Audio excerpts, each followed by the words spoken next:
Imagine Isabella Rossi, in a century-old dress passed down through her Italian family, standing at the altar of a historic cathedral, when her mother-in-law suddenly screams about her fiancé's ex being pregnant. But Isabella didn't crumble. She flipped the script with a laugh that exposed a deeper, shocking betrayal. What truth did she reveal next? Thanks for this platform, Eliza. It's empowering to share my story after all these years.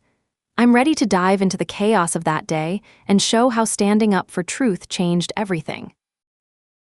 My name is Isabella Rossi, and at 34, I thought I had finally found my forever. Standing in the bridal suite of St. Catherine's Cathedral, I adjusted my grandmother's pearl earrings one last time, watching my reflection in the antique mirror. My auburn hair was swept into a classic chignon that had taken my stylist 3 hours to perfect, each pin strategically placed to create an elegant silhouette that would photograph beautifully. My hazel eyes held that confident, unwavering gaze that had served me well in boardrooms and would, I hoped, carry me through the most important day of my life. The dress was everything I'd dreamed of since I was a little girl watching my older cousins get married in our tight-knit Italian-American family.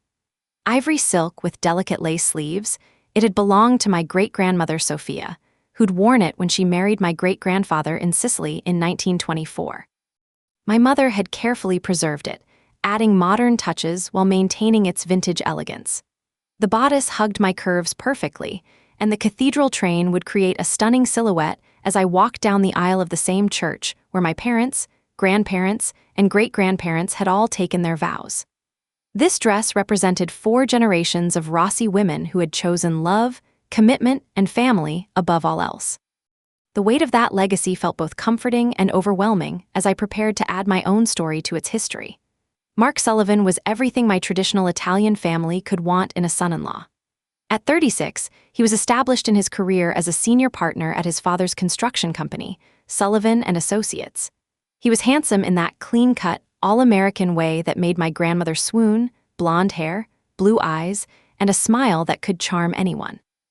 More importantly, he seemed to understand and respect my heritage. He'd learned basic Italian phrases to impress my nonna, attended every family gathering without complaint, and even helped my father with his weekend carpentry projects. We'd met 2 years ago at a charity gala for children's literacy. I was there representing my marketing firm, Rossi Creative Solutions, which I'd built from nothing into a thriving business with 12 employees. Mark was there with his parents, Robert and Carol Sullivan, who were major donors. He'd approached me at the silent auction, making a joke about how we were both bidding on the same wine-tasting package. His easy laugh and genuine interest in my work had caught my attention immediately. The courtship had been everything a romance novel promised. Flowers delivered to my office for no reason, surprise weekend trips to vineyards in Sonoma, and long conversations about our dreams for the future. He supported my ambition, never once suggesting I should consider scaling back my business after marriage. When he proposed on Christmas Eve in front of my entire extended family, presenting me with his grandmother's Art Deco engagement ring, I felt like the luckiest woman in the world. Planning our wedding had been a year-long labor of love. We'd chosen St. Catherine's because of its significance to my family, and the reception would be at the historic Palazzo di Amore, a venue that cost $30,000 but perfectly blended Italian elegance with modern luxury. Every detail had been carefully considered, from the white roses and eucalyptus arrangements that would fill the church to the 7-course Italian feast planned for our 200 guests. My dress had been altered to perfection, the photographer was award-winning, and even the weather forecast promised a perfect October day. As I stood there in that bridal suite, surrounded by my bridesmaids, my sister Maria, my best friend from college Jessica, and my cousin Francesca, I felt a deep sense of satisfaction. This wasn't just a wedding, it was the culmination of everything I'd worked for. A successful business, a loving family, and now a partnership with a man who would support my dreams while building new ones together. But even as I spoke those words, a small voice in the back of my mind whispered warnings I'd been trying to ignore. The truth was, the past few months hadn't been as perfect as I'd wanted them to be. The problems had started subtly, so gradually that I'd initially dismissed them as pre-wedding stress. Carol Sullivan had been the first red flag. From the moment Mark had introduced us, she'd made it clear that no woman would ever be good enough for her precious son. Her criticisms were always delivered with a sweet smile and honeyed voice, making it impossible to call her out without seeming oversensitive. The comments about my heritage were particularly cutting and had grown more frequent as the wedding approached. During our engagement party, she'd observed my loud, loving relatives with obvious disdain. "Italian families can be so intense," she'd said, making my family's warmth and closeness sound like a character defect. All that emotion and drama. "I do hope Mark won't feel overwhelmed." When I'd mentioned my plans to expand my business internationally, she'd tilted her head with mock concern. "How ambitious! Though successful women can be so intimidating to men, I hope you won't make Mark feel inadequate." But it was her constant mentions of Amanda Pierce that had really started to grate on my nerves. Amanda was Mark's ex-girlfriend from college, and apparently she'd remained close to the Sullivan family even after their relationship ended 5 years ago. Carol brought her up constantly, always with glowing praise that felt deliberately pointed. "Amanda just got promoted again at Robert's company," she'd announced during family dinners, looking directly at Mark while I sat right there. "Such a bright girl, so dedicated to her career. Still single too, can you imagine? Any man would be lucky to have her." The way Mark would shift uncomfortably during these conversations should have been a bigger warning sign, but I'd attributed his discomfort to embarrassment about his mother's lack of tact rather than anything more sinister. Amanda worked as a project manager at Sullivan and Associates, which meant she saw Mark regularly. Carol made sure I knew about every interaction, every shared project, every moment they spent working together. Amanda helped Mark with the Henderson project presentation today. They make such a good team professionally. It's wonderful that they can maintain such a close working relationship, don't you think? I'd tried to discuss my concerns with Mark, but he'd always brush them off with increasing irritation. "Mom's just protective," he'd say, his tone suggesting I was being unreasonable. "She'll come around once we're married, and Amanda's just a colleague now. You have nothing to worry about." His dismissive attitude had frustrated me, but I'd attributed it to typical male obliviousness about family dynamics rather than recognizing it as the deflection it actually was. The real warning bells had started ringing 3 months before the wedding when Robert Sullivan had begun taking frequent business trips. As the company's founder and CEO, travel wasn't unusual for him, but the frequency and destinations seemed odd. Mark had mentioned that his father was mentoring Amanda and taking her along to learn the ropes with major clients. "Dad's really invested in developing her career," Mark had explained when I'd asked about yet another trip to San Francisco. "He thinks she has real potential for partnership someday." Something about the situation felt off, but I couldn't put my finger on exactly what. Robert was 58, married to Carol for 33 years, and had always seemed like a devoted family man. But there was something in the way Carol's voice changed when she talked about these trips, a forced brightness that didn't quite ring true, and a tension around her eyes that suggested she was working harder than usual to maintain her perfect facade. It was a Tuesday evening, exactly 14 days before our wedding. Mark was working late again, or so he'd said, and I'd driven to his apartment to drop off the final guest count for the caterer. He'd given me a key months ago, and I'd grown comfortable in the space we'd soon share as husband and wife. The apartment was dark when I arrived, confirming that Mark was indeed still at the office. I flipped on the lights and headed to his home office, where he kept all our wedding paperwork organized in neat folders. Mark was methodical about everything, a trait I'd always admired. His desk was immaculate, his filing system color-coded, and his computer desktop organized with the precision of a Swiss timekeeper. I found the catering folder easily and updated the guest count from 198 to 203. My cousin Tony had finally confirmed he could make it from Boston.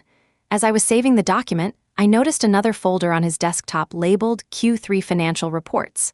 Something about it nagged at me. Mark worked for his father's construction company, but he'd never brought financial work home before. That was always his father's domain. Curiosity got the better of me. I told myself I was just being thorough. After all, we'd soon be married, and his finances would become my concern too. I clicked on the folder, expecting to find spreadsheets and budget projections. What I found instead changed everything. The folder contained dozens of files, but they weren't financial reports. They were hotel confirmations, restaurant receipts, and airline tickets, All for two people. All for the same two people, Robert Sullivan and Amanda Pierce. My hands began to shake as I clicked through file after file. The Ritz-Carlton in San Francisco, a weekend in February. The Four Seasons in Chicago, 3 days in March. A romantic bed and breakfast in Napa Valley just last month. Every business trip Robert had taken with Amanda was documented here in intimate detail. The restaurant receipts were the most damning. Dinner for two at the most romantic spots in each city. Wine tastings. Couples spa treatments. These weren't business meetings, they were romantic getaways. But the photographs were what made my blood run cold. Tucked into a subfolder labeled MISC were dozens of images that painted a picture no business relationship could explain. Robert and Amanda on a balcony overlooking the San Francisco Bay, his arm around her waist as she leaned into him. The two of them toasting with champagne glasses in what was clearly a hotel suite.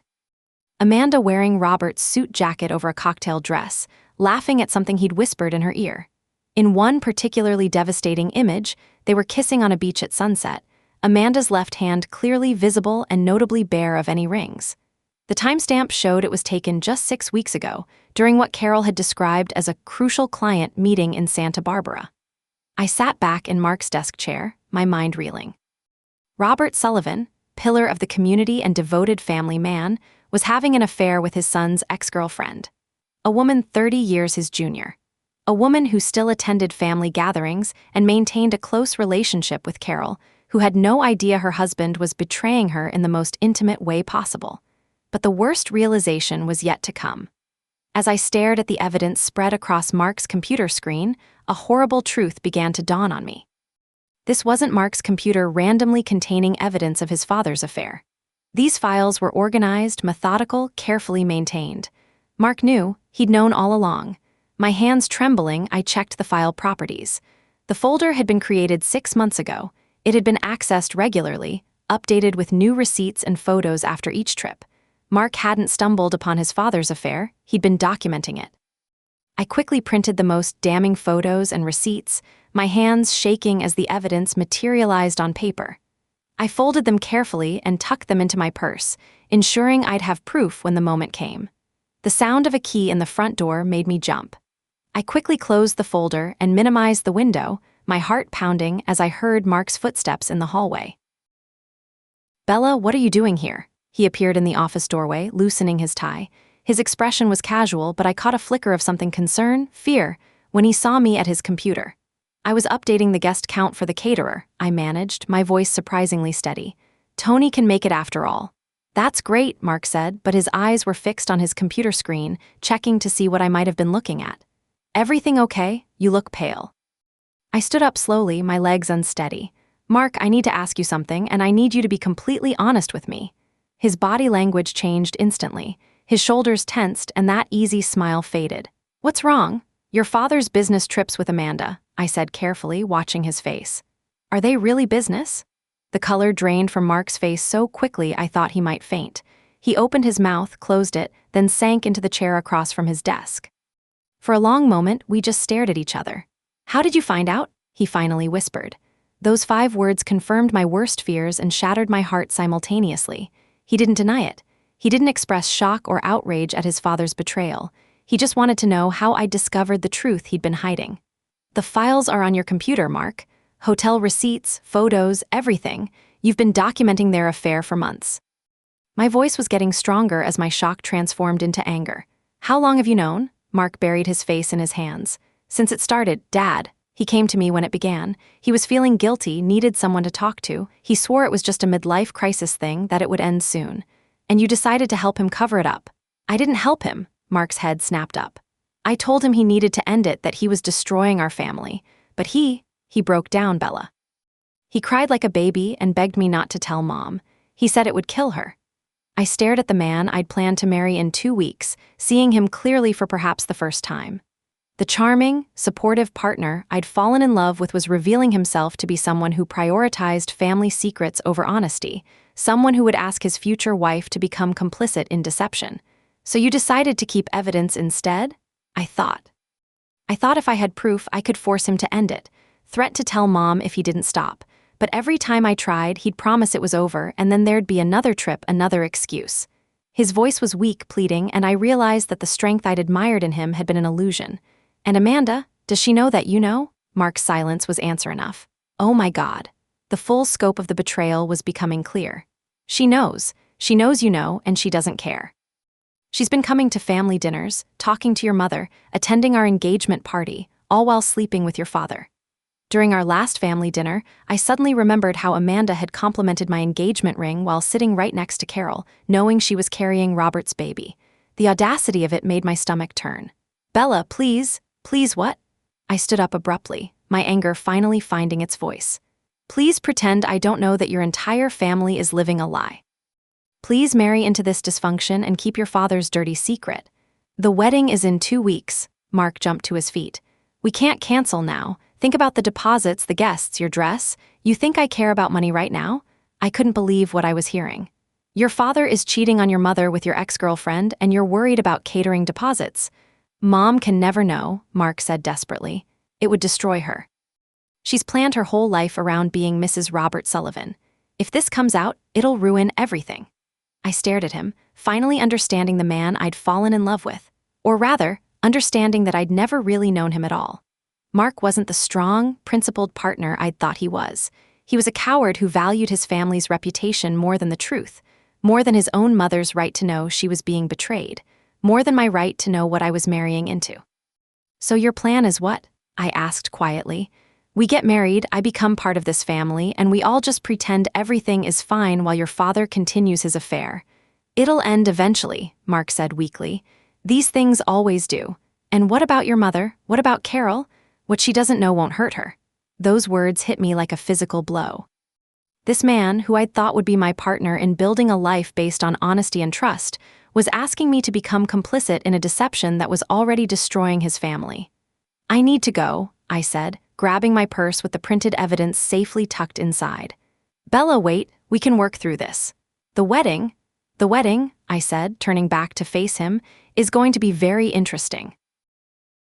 I drove home in a daze, my mind spinning with the implications of what I'd discovered. By the time I reached my apartment, shock had given way to a cold, calculating fury that surprised me with its intensity. I wasn't just angry about the affair, I was furious about the lies, the manipulation, and most of all, the assumption that I would quietly become complicit in their deception. The next morning, I called Dr. Sarah Chen, who had become a friend over the years through my marketing work for her medical practice.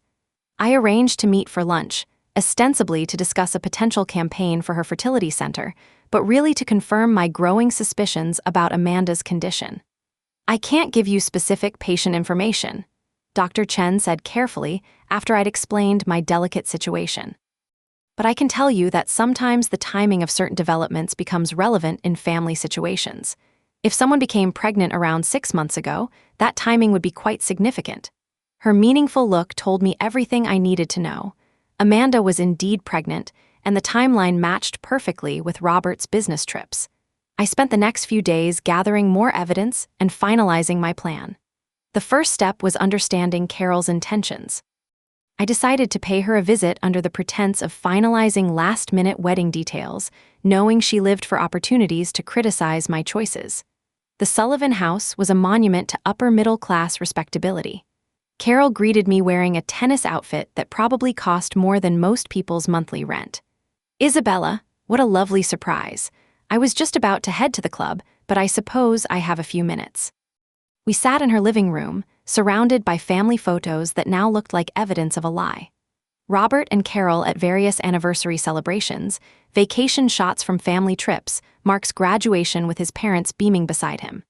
In several photos, I noticed Amanda lurking in the background, family barbecues, Christmas parties, birthday celebrations. She'd been part of their lives for years, which made the betrayal even more devastating. "The rehearsal dinner will be perfect," Carol said, but there was something in her tone that put me on edge. "Though I do hope you're prepared for some surprises." "Surprises?" Carol's smile was sharp as a blade. "Oh, you know how these family gatherings can be. Sometimes people have news to share that changes everything." My blood chilled, but I kept my expression neutral. "What kind of news?" "Well, I probably shouldn't say anything, but Amanda has been glowing lately. Absolutely radiant. A woman gets a certain look when she's expecting good news, And sometimes the heart wants what it wants, doesn't it? Sometimes love finds a way back to where it belongs. The implication was crystal clear. Carol was planning to announce that Amanda was pregnant with Mark's baby at my wedding. She had no idea that Amanda was indeed pregnant, just not with Mark's baby. As I drove away from the Sullivan house, the final pieces of my plan began to fall into place. Carol was going to try to destroy my wedding by claiming Mark had gotten Amanda pregnant. But I had something Carol didn't know about: the truth. I spent the week leading up to the wedding in a surreal state of calm preparation. I went through all the motions of a bride in her final preparations while secretly preparing for what I'd begun thinking of as my liberation day. I had the printed evidence safely stored, I understood the timeline of the pregnancy, and I knew exactly what Carol planned to do. Mark had been increasingly desperate as the week progressed, trying everything from emotional manipulation to practical arguments. "Think about what this will do to Mom," he'd pleaded. "She's been planning this wedding for months. It's like a dream come true for her." "Your mother's dream is built on lies," I'd responded. Maybe it's time she woke up. By Thursday, Mark had stopped trying to change my mind and had instead begun preparing for damage control. I could see it in the way he watched me, the way he jumped every time his phone buzzed, the way he kept glancing nervously at his mother. Carol, meanwhile, was practically glowing with anticipation, unusually kind to me all week. She even complimented my choice of flowers and told me how beautiful I was going to look walking down the aisle. "I just know Saturday is going to be a day none of us will ever forget," she'd said with that sharp smile. "I couldn't agree more," I'd replied, meaning every word. St. Catherine's Cathedral looked like something from a fairy tale. The afternoon sun streamed through the stained glass windows, casting jeweled light across the white roses and eucalyptus arrangements that filled every available surface. 200 guests filled the pews, a perfect mix of my loud, loving Italian-American family and the Sullivans' more reserved social circle. The scent of roses mixed with the faint aroma of church incense, and the sound of the organ's prelude created an atmosphere of sacred anticipation. I stood in the bridal suite, taking one final look at myself in the mirror. My great-grandmother's dress hugged my curves perfectly, the cathedral train spread behind me like a silk waterfall. This dress had witnessed 4 generations of Rossi women making their vows, and today it would witness something unprecedented. My auburn hair was swept into that classic chignon, secured with the same pearl pins my mother had worn at her wedding. The family locket rested at my throat, and my great-grandmother's pearl earrings caught the light as I turned my head. My hazel eyes held that confident, unwavering gaze that would carry me through whatever came next. "Isabella, it's time," my father said softly from the doorway. Tears were already glistening in his eyes as he took in the sight of his daughter in the dress that represented our family's legacy. I took his arm, feeling the solid strength that had supported me through every important moment of my life. The processional music began, Pachelbel's Canon in D, its soaring melody filling the cathedral as my bridesmaids made their way down the aisle. Then it was my turn. The doors opened, and I stepped into the cathedral on my father's arm. The congregation rose as 200 faces turning toward me with expressions of joy and anticipation. I could see my mother in the front row, tears streaming down her face, and my grandmother clutching her rosary. At the altar, Mark waited in his perfectly tailored tuxedo, but when our eyes met, I saw fear and guilty knowledge instead of love and joy. Robert Sullivan stood in the front pew, looking distinguished but tense, his eyes darting nervously toward the back of the church. And there was Carol, resplendent in navy blue, her smile bright but predatory. Amanda Pierce sat 3 rows back, stunning in deep green, her hand resting protectively over her still flat stomach. The ceremony began beautifully. Father Martinez spoke eloquently about the sanctity of marriage and the importance of building a life on truth and trust. "Marriage is not just the joining of 2 people," he intoned, "but the creation of a new family built on honesty, fidelity, and mutual respect. It requires the courage to face difficult truths together and the wisdom to choose love over convenience." The irony wasn't lost on me. Mark's hands were trembling as we exchanged rings. When it came time for vows, his voice shook as he promised to love, honor, and cherish me. The words that should have been sacred sounded desperate. Then it was my turn. I had written beautiful vows weeks ago, but as I looked into Mark's frightened eyes, I knew I couldn't speak those words. "Mark," I began, my voice clear and strong, "when I agreed to marry you, I believed I was joining a family built on love and honesty. I believed I was choosing a partner who would stand with me through whatever challenges life might bring. I saw confusion flicker across his face, and Carol shift uncomfortably in her seat. But marriage built on deception is not marriage at all. It's a performance, and I refuse to be an actress in someone else's play. A murmur ran through the congregation. Father Martinez looked confused, and Mark's face had gone completely pale. Before I could continue, a voice cut through the sacred silence like a blade. "Stop the wedding." Every head in the cathedral turned toward Carol Sullivan, who stood in the front pew, her perfect composure finally cracking. Her carefully styled hair had come slightly loose, and her face was flushed with righteous indignation. "I cannot let my son marry this woman," she declared, her voice echoing off the stone walls. "Not when his real family needs him." The congregation erupted in shocked whispers. My father's grip on my arm tightened protectively, and I could hear my mother's sharp intake of breath. Mark looked like he might faint. Carol stepped into the aisle, pointing an accusatory finger directly at me. "This woman doesn't deserve to wear that dress. She doesn't deserve to be part of our family." "Carol, please," Mark started weakly. "Amanda is pregnant with your baby, Mark." She screamed, her voice carrying to every corner of the cathedral. "Your child, your real family?" The gasp that rose from the congregation was audible. Amanda had gone completely white, her hands moving to her stomach. Robert looked like a man facing his execution. Mark's face went absolutely pale, his mouth opening without sound. Carol turned to address the congregation triumphantly. "My son has been torn between duty and love for months. He's been trying to do the right thing by honoring his engagement, but his heart belongs to the mother of his child." She gestured dramatically toward Amanda. "Amanda Pierce is carrying a Sullivan baby, and that child deserves to have its father. Mark, you need to choose your real family." The silence that followed was absolute. 200 people held their breath, waiting to see how this impossible situation would resolve. But Carol had made one crucial miscalculation. She thought she was delivering a knockout blow. She had no idea that I had been waiting for exactly this moment. I laughed. It wasn't loud or hysterical, but a low, genuinely amused chuckle that cut through the tension like a knife. The sound was so unexpected that it captured every person's attention. Slowly, I reached over and took the microphone from Father Martinez's stunned hands. "Thank you, Carol," I said, my voice warm and conversational, amplified throughout the cathedral. "I appreciate your concern for family values, and congratulations on the baby. That's wonderful news." The confusion in the room was palpable. This wasn't the reaction anyone had expected from a woman whose wedding had just been destroyed by her fiancé's supposed infidelity. I paused, letting the silence build, then reached into my bouquet where I had carefully tucked the printed evidence. I pulled out the photos and hotel receipts, holding them high enough for the front rows to see. "But Carol," I continued, my voice taking on a tone of gentle correction, "you should ask your own husband about the business trips he took with Amanda for the last 6 months." The words hung in the air like a physical presence. I held up one of the photographs, Robert and Amanda kissing on that Santa Barbara beach. "In fact, I have hotel receipts from their romantic getaway to Napa last month, if you'd like to see them after the ceremony. The Four Seasons has excellent room service, doesn't it, Robert? And that couple's spa package at the Ritz-Carlton in San Francisco looked lovely in the photos." The collective gasp from the congregation was even louder this time. Carol's triumphant expression began to crumble as she slowly turned to look at her husband.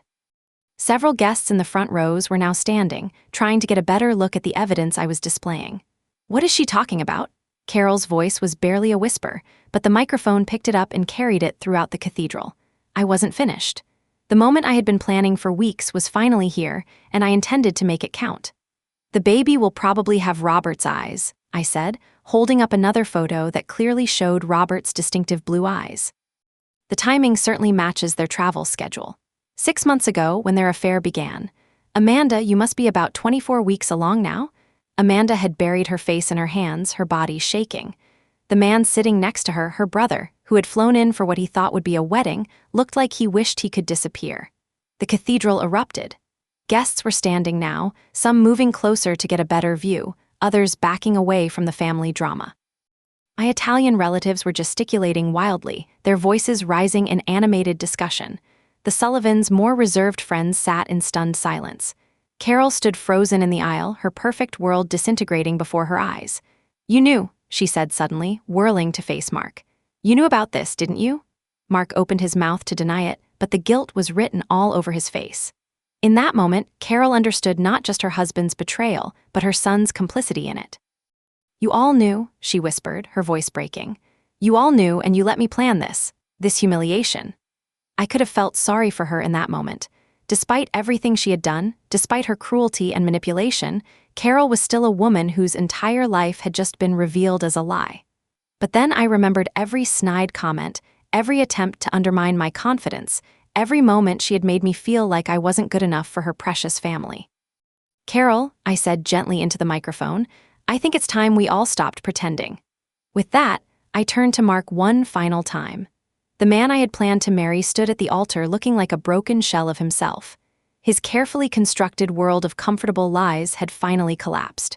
"Mark," I said, removing his grandmother's engagement ring from my finger, "I think you have some decisions to make about your real priorities." I placed the ring on the altar beside the microphone and turned to face the congregation. 200 faces stared back at me with expressions ranging from shock to admiration to pure entertainment. My family looked proud despite the chaos, recognizing the strength it had taken to stand up for myself in such a public way. "Ladies and gentlemen," I announced, "thank you all for coming to what I had hoped would be my wedding. Instead, you've witnessed something far more valuable, the triumph of truth over deception." I looked directly at my parents in the front row. "The reception is still on. Please, go enjoy the excellent food and open bar that I paid for. Consider it my freedom party." With that, I gathered my cathedral train in one hand and walked down the aisle with my head held high. Behind me, I could hear the chaos erupting as the Sullivan family finally faced the consequences of their deceptions. But I didn't look back. My unwavering gaze was fixed firmly on the bright open doors of the cathedral and the authentic life that lay beyond them. The late afternoon sun hit my face as I walked out of St. Catherine's Cathedral, and for the first time in months, I felt truly free. My photographer, bless her professional heart, had followed me outside and was capturing what she would later tell me were some of the most powerful images of her career. The shots of me walking away from the cathedral, my head held high and my expression serene, would become the defining images of my Liberation Day. My family streamed out behind me, their faces a mixture of concern, pride, and barely contained excitement. My mother reached me first, pulling me into a fierce embrace. "Mia bella bambina," she whispered, "that was the most magnificent thing I have ever seen. Your Nana would be so proud."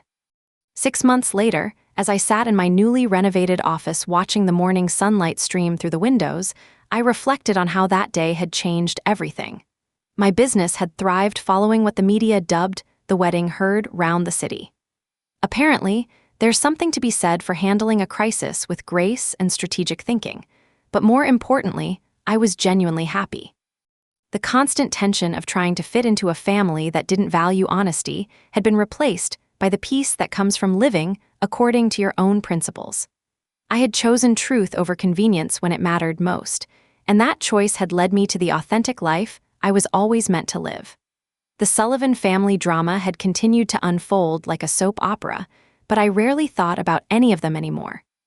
I was too busy building the life I actually wanted, one based on honesty, integrity, and the unwavering confidence that had carried me through the most challenging day of my life. And that, I realized, was the best possible ending to any story.